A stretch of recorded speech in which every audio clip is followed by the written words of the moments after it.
What is up, everyone? It's Gage here. Welcome to Buck Dat. And today I'm joined by Ken Pillar to talk about the training camp battles.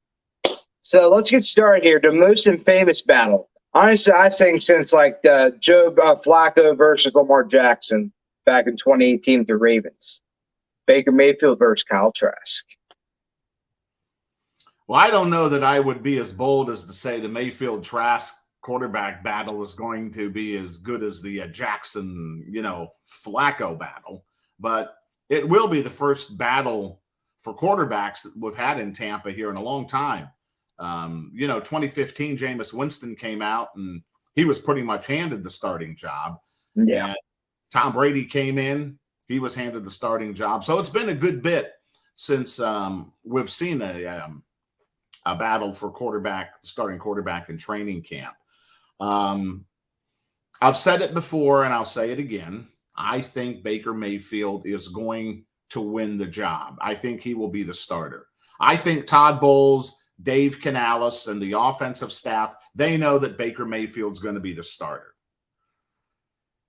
I think they're giving too much respect to the process. They're trying to be nice, if you will, to Kyle Trask and make sure that he's engaged and enthused throughout training camp.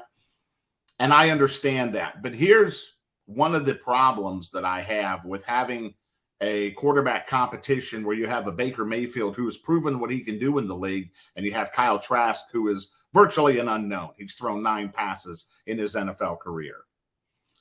Mayfield is going to need every single rep with the starters that he can get in order to develop that chemistry and that timing with the receivers and to master the offense.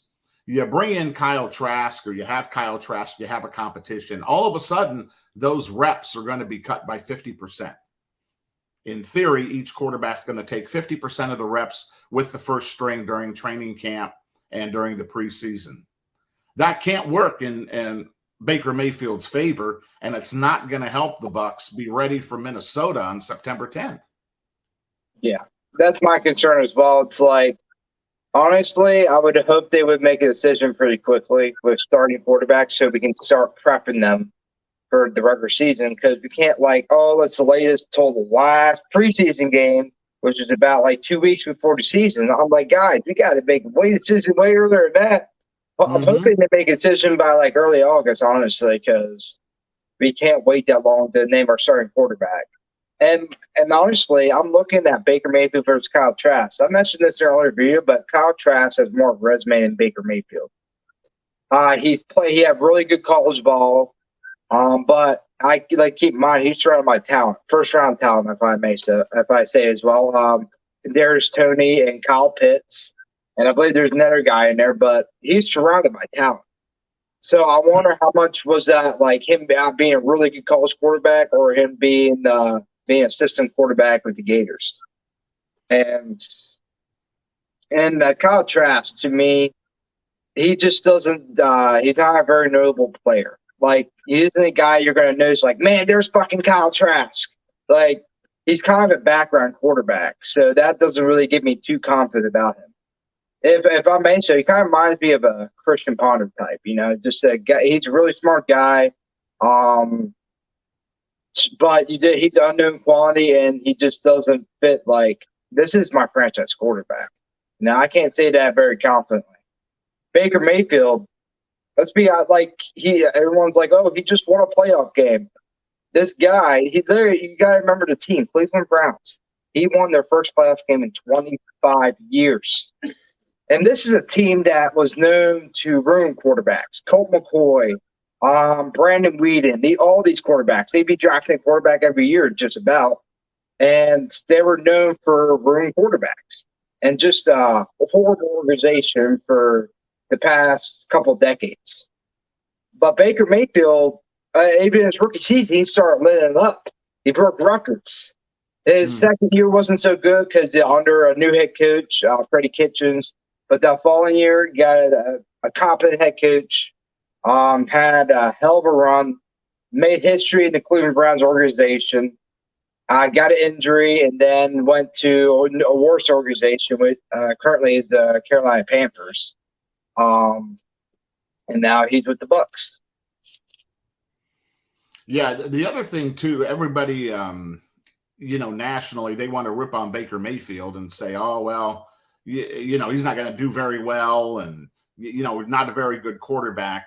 You have to understand, Baker Mayfield had like 3 head coaches, and I forget how many different offensive coordinators his first 4 years in the league. I mean, how good would anybody be in that situation, bouncing from head coach to offensive coordinator? And basically every year you have a different philosophy and you're learning a new playbook.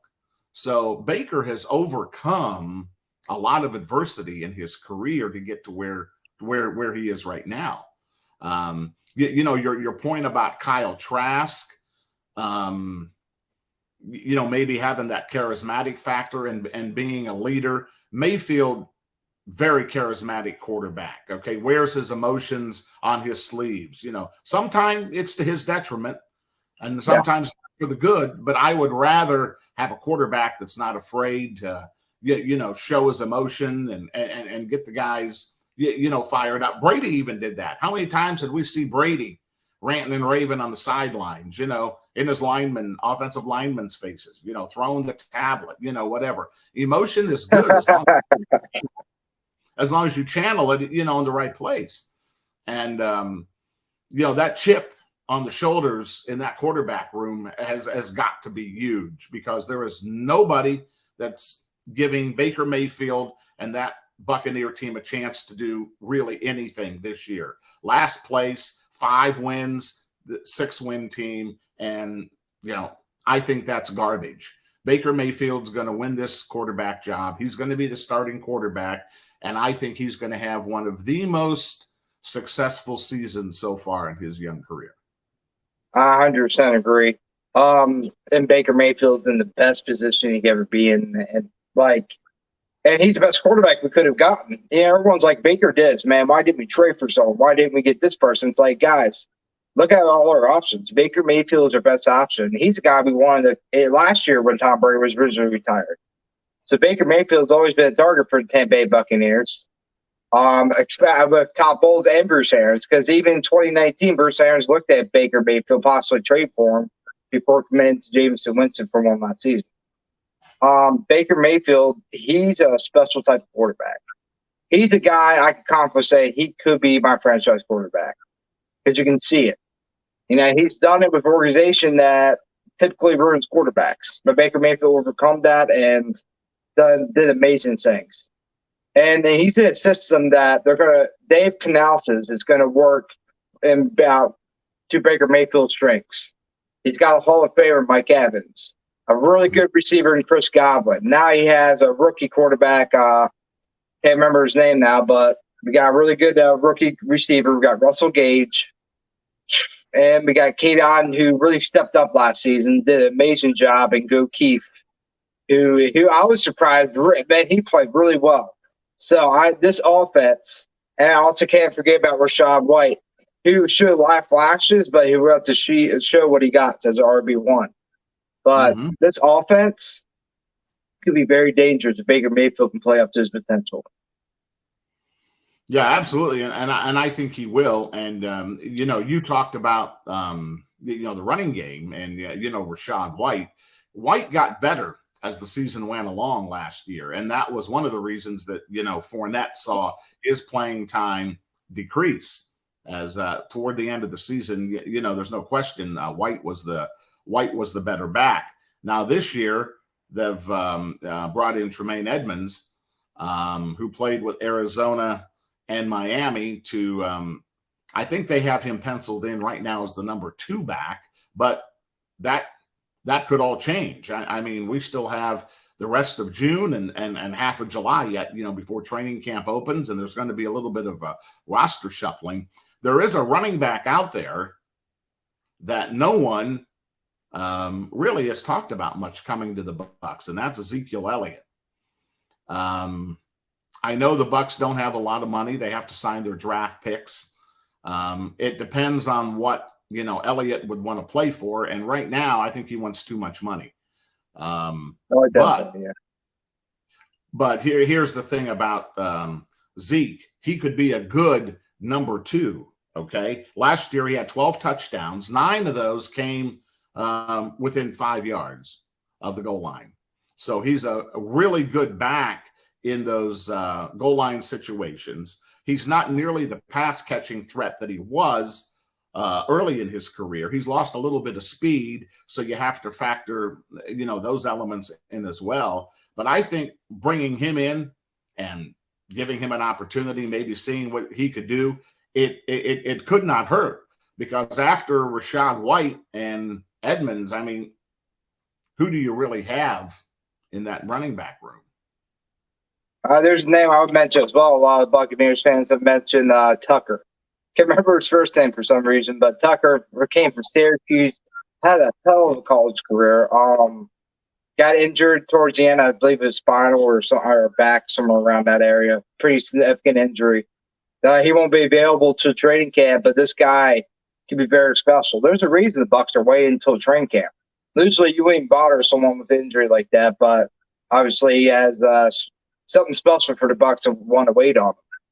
And Zeke Elliott, he was a possibility I mentioned before, but like after Chase Edmonds got signed, I kind of cut him out because I just don't see them going after him. And with the money aspect as well, Zeke Elliott's going to want way too much money. And there's going to be people that are interested. I'm sure there's teams calling out Elliott right now as we speak, but I just don't see him as a possibility for the Bucs. That's why I say they're going to keep in house. Maybe sign an undrafted free agent, or maybe explore a little bit. But I think it's going to be that running back room for the most part. Yeah, I could see that, but I think Elliott being available right now, you're probably still kind of looking at some running backs out there. I mean, if you're going to bring in an undrafted free agent, might as well take a look at Zeke, see what he can do. At least Zeke gives you some experience, and you know what you're getting with Zeke. Some of these guys that the Bucs are going to bring in, they're like Kyle Trask, good college resume, did well, in small colleges or in their respective conferences, but we don't know yet how they can perform at the highest level. We know what Zeke can do. He has a pretty good resume, and was pretty good till the injury bug hit him. And now he's a good number 2, or even in some cases maybe a number 3. But I think he could help the Bucs if they can find the money and they can agree on the right amount of money and fit him in the salary cap. I think he'd be a good fit in that room. Now, will it happen? Probably not. Yeah. But he's another guy that I think you have to keep your eye on. Yeah, if he would take a cheaper deal, like if he would take like maybe $3 or $4 million, I'd say it'd be a done deal. But Zeke Elliott's going to want probably like $10 million, somewhere around that avenue, and he's going to have a very hard time getting it because he has a history of injuries, and he's an older running back now, so that's going to be very difficult for him to find. So we'll see how it turns out. Elliott, I'm kind of shocked he didn't sign with anybody yet. I thought he was going to sign the Chiefs or the Bills, maybe somewhere around that. But I guess he's still waiting to see what the best market will be for him. But we'll see how that tree shakes out. Yeah, well, there's a reason for that, and I think the number one reason is he wants too much money. That's why he hasn't signed with anybody yet. So I mean, him and his agent have to, get a grip on reality and actually know what the market is. The problem that I have with a lot of these NFL contracts, and Zeke in particular, is they want paid based on what they have done, not what they are going to contribute and produce for your team. 2 years ago, you might have had 1,500 yards and, 20 touchdowns or whatever it was, but you're going to have half that this year. So why would we pay you based on what you did 2 years ago? I just don't understand that, but that's the way the sports leagues go. Everybody wants paid based on what they have done, not what they are going to do going forward. Yeah, that's just not how it works. You got to go what you do in previous year. Or if we're going by the past, Baker Mayfield became $30 million this year. You know what I mean? But we can't go based off that. It's just ridiculous to think about. And Zeke Elliott played really well last year. First time he's really been healthy in a while, and his market's not going to be big though. Like even for Dalvin Cook, and this guy's been fucking great. He couldn't even get traded, because the value wasn't up there. So if Dalvin Cook can't even get traded for a third or second round pick, Elliott, you're way out of your avenue, bud. Like Dalvin Cook's right now a better running back than you. He's younger and has been getting 1,000 yards just about every year. So it's the market just isn't there for running backs anymore. I think it started after Todd Gurley got injured and whatever happened with his knee. After he dropped, that's when the market started to go down a little bit. It went up and then went way down now. So it's not there anymore for running backs. So Zeke Elliott, honestly, his best bet is look for maybe a 5 to 6 mil deal. Maybe compete for RB2 spot. I would like, Elliott. I would be happy to have him as RB2. I like Chase Edmonds. I'm a fan of him because I like him in the Arizona Cardinals. But like Elliott would be what he done last year, man. With another young running back, Tony Pollard, I think he could do similar thing with Rashad White. And I'm saying it would improve a running back room tremendously. So it'd be awesome signing if it did happen. Yeah, well, Chase Edmonds is a dual threat, very good pass catcher, and that's something I think that in their running back room, the Bucs want somebody or two backs that have really good pass catching skills, because that's kind of one of the things that Canales has built his offense around. Edmonds had his best season as a pass catcher in 2020 with Arizona when he caught 53 passes for about 400 yards and 4 touchdowns. Now, last year, he kind of bounced around between Miami and Denver, and only had maybe 20 catches, if that, minimal yards. Not one of his stronger seasons, but he comes in, knowing, hey, this is my role. This is what I need to do. Here's where the situations I'm going to be in on the field. I think that he could possibly not have Leonard Fournette numbers, but I could see him getting 50, 55 catches out of the backfield this year. Oh, yeah. I think he could do really well. And I could see him, like the ideal running back room I would love to have in this world Elliott could sign is Rashad White, Elliott, Chase Edmonds, the third guy. He's going to be like a catching back, pass catching, whatever you want to call it. And then Tucker is the fourth guy. As like more of a backup insurance, maybe play special teams. And that would be my ideal running back room. Mm-hmm. Yeah, I agree. Who do you favor? You got 4 running backs on the roster. Sean Tucker or Keyshawn Vaughn? You got to make a decision. One stays, one goes. Sean Tucker, 100%. Sean Tucker has a lot of potential. We've seen Vaughn's potential, and it's not very good. So Vaughn, honestly, I'm kind of surprised he still has a spot right now. He just hasn't really done well since he's been drafted. So and he's in his 4th season, so I'm like, maybe it's time to give him his waivers. Yeah, and I wouldn't be surprised something like that might play out, during training camp, during the preseason.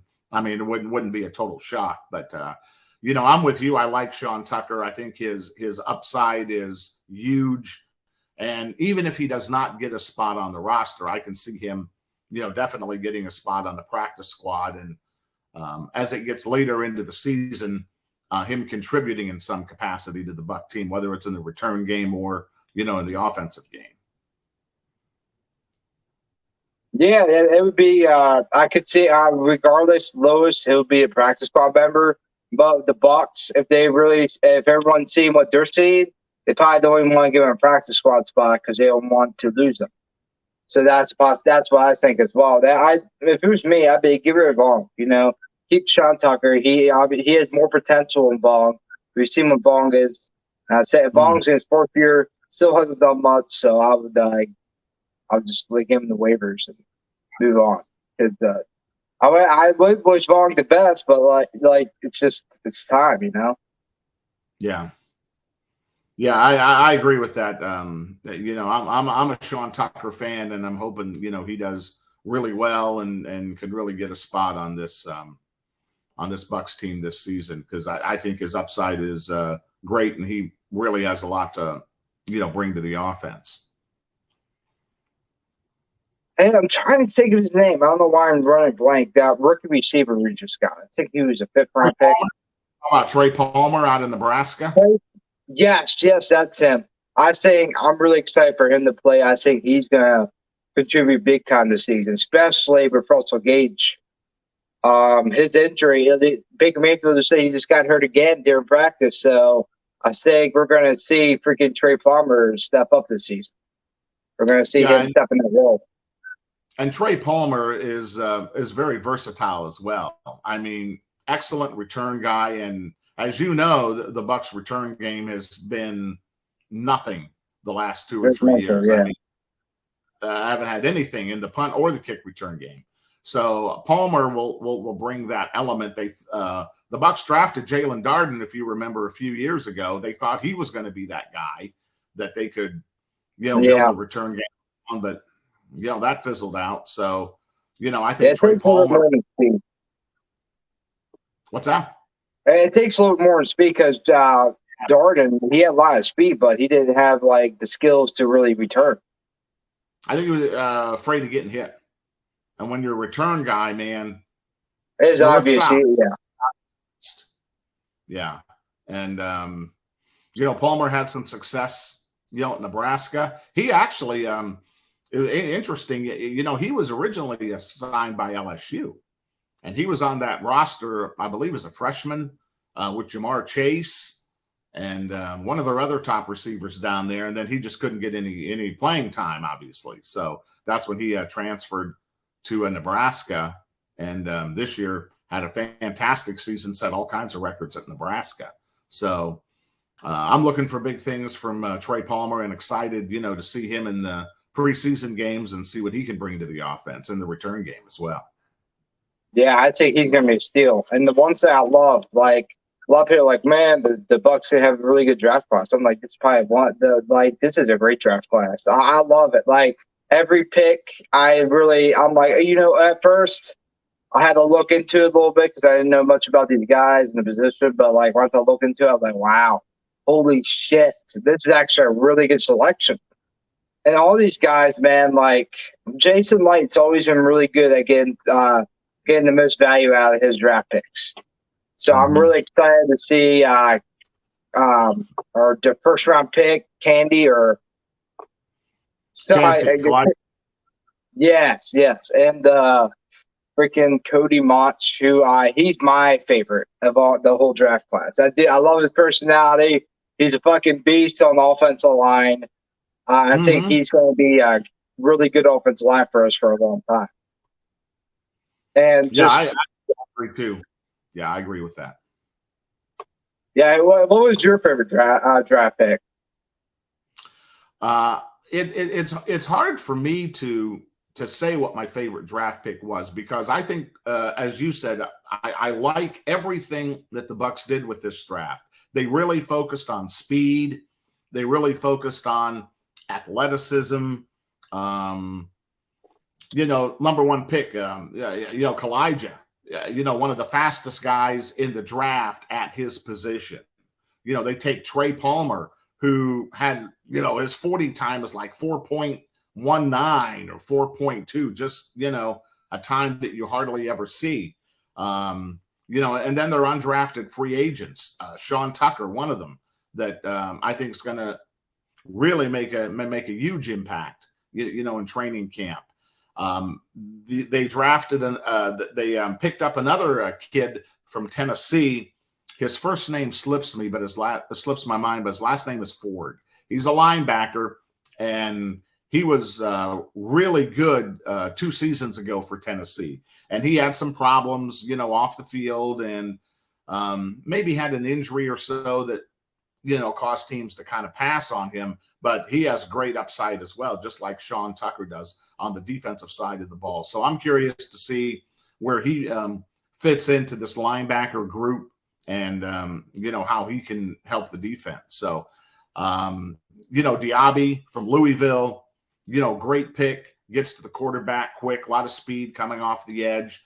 Jose Ramirez from Eastern Michigan, another linebacker, gets to the quarterback, but a lot more physical, maybe not quite as speedy as Diaby, but definitely, has that mindset and that killer instinct, to get after the quarterback. So I like everything that they did. And, I like all these guys. And I think, everybody that they drafted has their own little niche and, impact area that they're going to fill on this football team and help the Bucs win some games.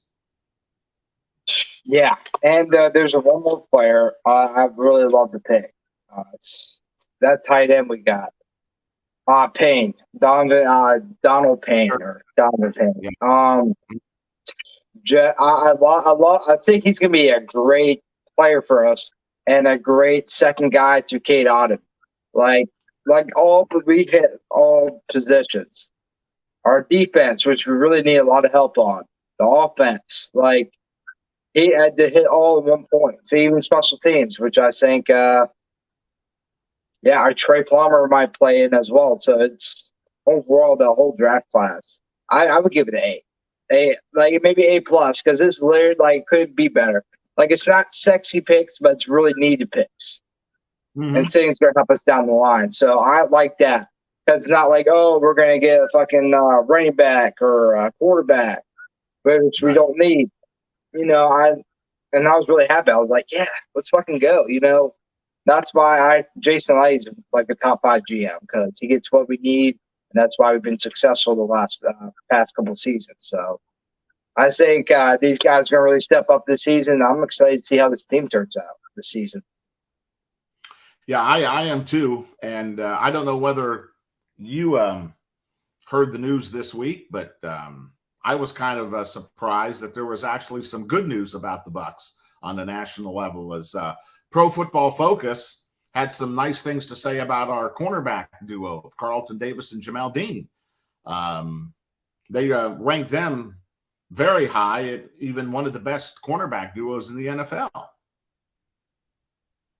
I'm going to say this. I like Carlton Davis and Jamel Dean, but Jamel Dean didn't really play too much. I didn't see him play too much last season. He's kind of switching from slot to outside.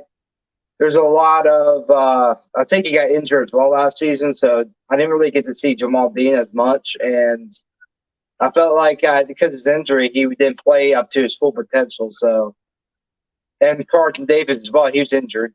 There was a lot of injuries in the secondary, but yeah, I say they could be. I think they could be a top duo, and that's why they got paid like they did. But I'm glad we at least got a ranking. But for this upcoming season, I would agree. Last season, I can't. We just said they weren't healthy enough to really be that. Yeah, but Davis in the limited time that he did play, he had 11 pass breakups.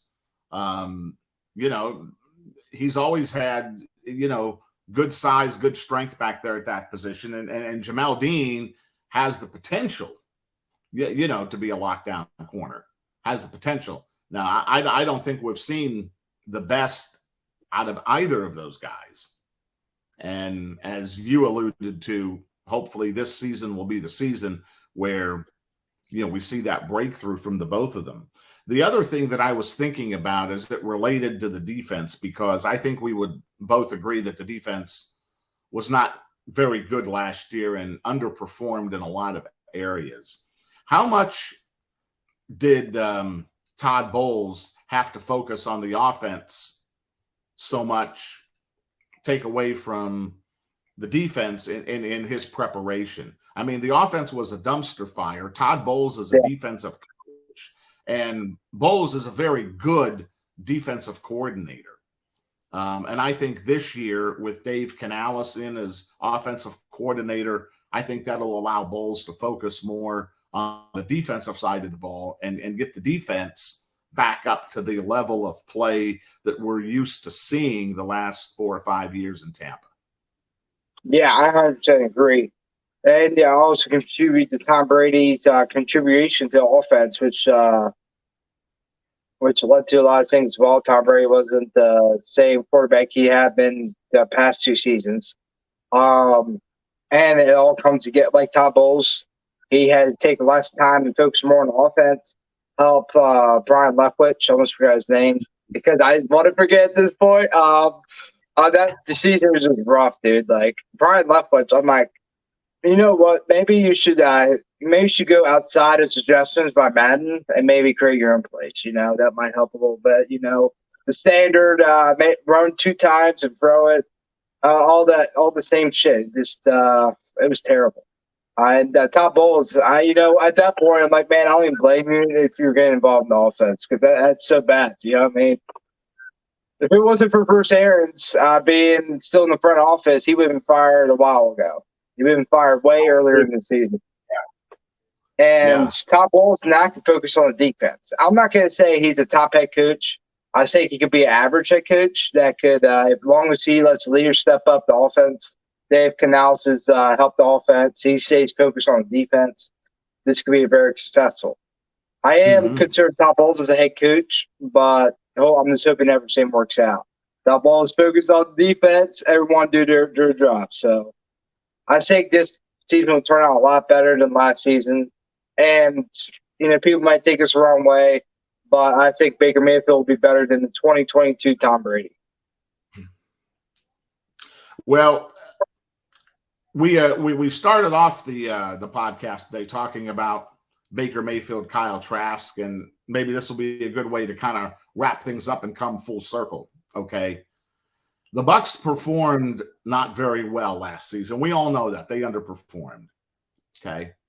Todd Bowles this year has a veteran quarterback in Baker Mayfield, and he has Kyle Trask, who has 9 passes in his NFL career. Todd Bowles has to win some games. Okay. He has to win some games, or the hot seat is going to be turned up very quickly if the Bucs come out of the gate 1-3, or even 2-2 or 2-4. Okay, you're going to start hearing some talk about Todd Bowles hitting the road. I don't think Todd Bowles is going to put his future in a quarterback like Kyle Trask's hands when he's got Baker Mayfield there. Bowles is going to ride with the veteran who's been there, done that. Bowles knows that, hey, we got to play better than we did last year. We have to win some more games. I don't know that it's mandatory that you get to the playoffs, but with the talent on the roster, I don't see why a playoff berth would be out of the question. So I think just from that standpoint, when you're talking about Todd Bowles and maybe his future in Tampa, that plays into the quarterback's decision, and Baker Mayfield will get the job just based on that. I understand, agree. Baker Mayfield, he's the guy I would feel more confident in. I'm on Todd Bowles, I'm going Baker Mayfield. Like Kyle Trask, my job's on the line, man. I don't know what the fuck kind of quarterback you are, and I'm just saying you take a chance on that. I'd rather go with a guy that had a lot of great success with a worse organization, and I have fucking talent around him. I think I'm going with that guy. Baker Mayfield, and it's interesting. And actually, someone mentioned this. I believe it's Greg Allman or someone like that. But I know it's Pewter Report. Todd Bowles mentioned I like Baker Mayfield's moxie, and later in the interview, it was maybe a week or two ago. He's like, I want a quarterback with a little bit more moxie, and So that's a key word that I found. Because we say things that we truly believe unconsciously. And Todd Bowles, I think, already knows who the starter is going to be. And I think he already has who he wants to be as a starter. So it's kind of interesting to see that. Yeah, I agree with that. That's why I don't understand the process of splitting the reps. Because Mayfield, if you know in your heart of heart that this guy's going to be the starter, let's just let him get all the reps and everything with the first team, as opposed to splitting it 50-50. Yeah. Because I guess they want to make it fair. Well, I agree, but that might come back to haunt them. Oh yeah, I agree as well. I think they want to give Kyle Trask respect. To at least give him a chance, even though we know who the starter is going to be, because he's been there for the past 2 seasons, and they were going to commit to him as a starter. I think they might have bought on the hype a little bit during the draft, and now they kind of have to basically say goodbye to Kyle Trask as a starter, even potentially being a starter, because he won't be. I don't believe he will. He just doesn't fit the starting material for me. I think he could be a really good backup, but not a starter. Yeah, Kyle Trask will be this generation's Ryan Griffin. We had Ryan Griffin with Dirk Cutter in the Bruce Arians era. Are you thinking of me like Ryan Griffin? Ryan Griffin. Remember Ryan Griffin? Third yeah, the quarterback. I don't think it'll be like that because he's a higher pick. Ryan Griffin was undrafted and didn't really see the field. Yeah. But and you never know what's going to happen during the course of the season. I mean, God forbid, Baker goes down with an injury the third, fourth game, then it's Kyle Trask time, and we'll get a better idea of what he can do. Mop up time in Atlanta, going 3 of 9. That really doesn't tell us much. Hey, you know who Kyle Trask reminds me of? I think he could turn out to be like a really good backup. Just with a little less resume and play time, Blaine Gabbert. I think he'd be like a lot like his predecessor. A very good, I think, good backup. Eventually he'll be a veteran. By the time his contract's up, people will probably look at him as a really good backup, a potential starter. But Kyle Trask, I don't think he'll be a starter as a Tampa Bay Buccaneer. I think they bought in the hype a little bit. Oh, Kyle Trask could be this, that. But, I think now I think GM and Jason Light and Todd Bowles are like, I think I made a mistake. I don't think this is the guy I really want as a starter. Well, let's hope that his touchdown to interception ratio is a little better than Blaine Gabbert.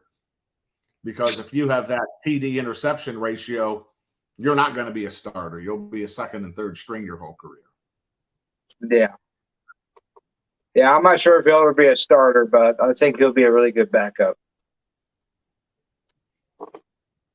And to finish things off, I'm going to finish off Tampa Bay Infernos. They played last Saturday against the Boston Renegades, and I kind of had a feeling they're going to lose because the Tampa Bay Infernos are still adjusting to the new quarterback, and they had a lot of young players.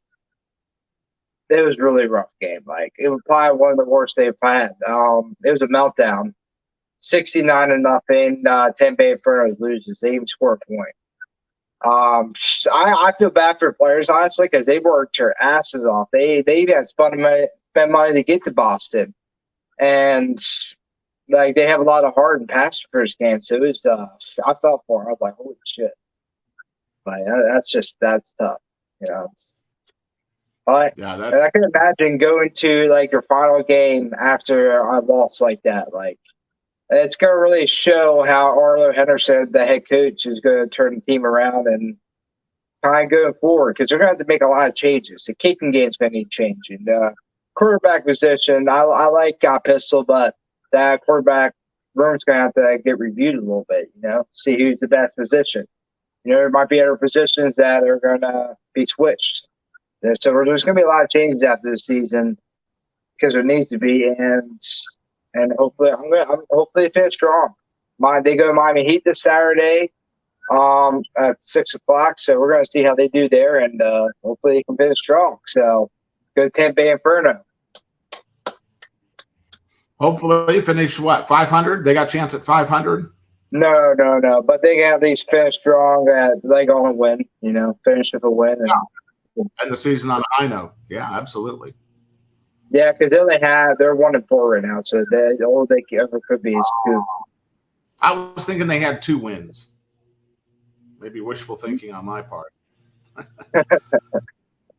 Yeah, they were looking really good in the beginning, but it just they got out of hands. A young roster and a new quarterback. Those mistakes started to get worse each week, so hopefully they can reevaluate and next season, get back on the road to Canton. Let's hope so. Any team in Tampa that does well, it's another huge win for the city. So, yeah, let's hope they can get themselves in position to be successful next season. Yeah. And that's where we finish off. I hope you guys enjoyed this video. Like and subscribe, and I hope you bucked that. And comment, what quarterback are you a fan of, Kyle Trask or Baker Mayfield? And who do you think will win the job?